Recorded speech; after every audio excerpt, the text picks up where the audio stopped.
Hello everyone, আসসালামু আলাইকুম। আপনাদেরকে অনেক অনেক স্বাগতম ললিস কিচেনে। আজ আমি আপনাদেরকে তৈরি করে দেখাবো মজাদার শাহী হালিম।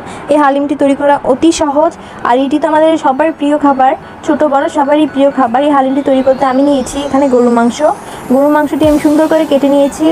আর আপনারা চাইলে মুরগি মাংস দিয়ে তৈরি করে নিতে। আমি এখানে প্রায় 1 কেজি মতো গরুর মাংস নিয়েছি। আপনারা চাইলে নিজের পরিমাণ মতো নিতে পারেন।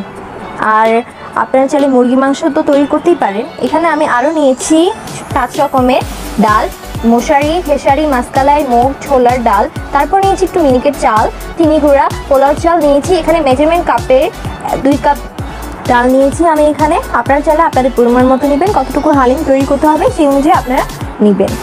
রান্নার এই পরিমাণটা কিন্তু বাধ্যতামূলক না, আপনারা আপনাদের মতো দিবেন। এখানে আমি একটি স্পেশাল মশলা তৈরি করেছি। এই মশলাটি তৈরি করতে যা যা লাগে: ধনিয়া, সরিষা, গোয়া মশারি, মেথি, জিরা, রাঁধুনি, গোলমরিচ, ছোট বড় এলাচ, লং, দারচিনি, জয়ত্রী, তেজপাতা ও শুকনা মরিচ।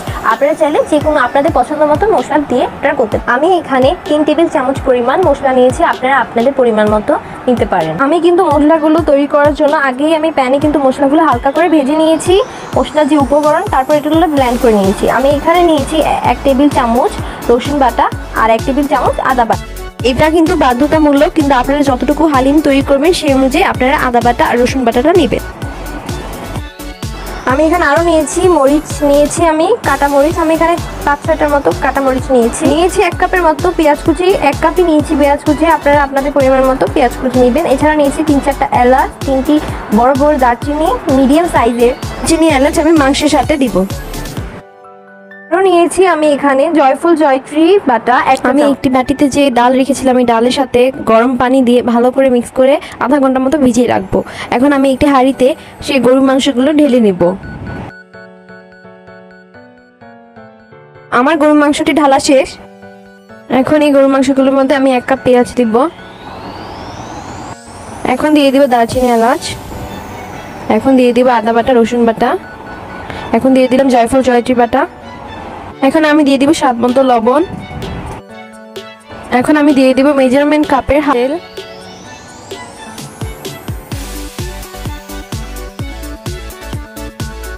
তেলটা দেওয়া শেষ।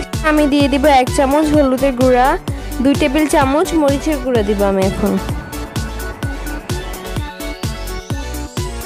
দিয়ে আমি ভালো করে মিক্স করে নিব। আমি এখন মাংসের সাথে ভালো করে মিক্স করে নিব মশলাগুলো। এখন আমি চুলাটা অন করে নিব। এখন আমি চুলায় মাংসের হাঁড়িটি বসিয়ে দিব। বসানোর পর আমি ভালো করে মিক্স করে নিব মাংসগুলি। এখন আমি ঢাকনাটা দিয়ে দিব 5 মিনিটের মতো। এখন আমি ঢাকনাটা খুলে দেখব আমার মাংসের যে গায়ে যে পানিটি আছে এটি উপরে এসে পড়েছে। আমি মাংসটা আবার নাড়িয়ে আমি এবার ঢাকনা দিয়ে রাখবো প্রায় আধা ঘন্টার মতো।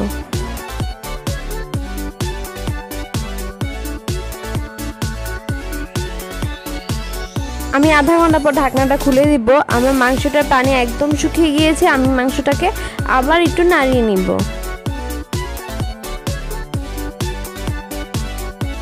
এখন আমি মাংসটার মধ্যে 1/2 কেজি গরম পানি দিব। আবার দেওয়ার পর আমি ভালো করে নাড়িয়ে নিব মাংসটাকে। আমি ঢাকনা দিয়ে দিব 10 মিনিটের মতো। 10 মিনিট পর আমি ঢাকনাটা আবার খুলে দিব। দেখুন আমার মাংসটা কিন্তু একদম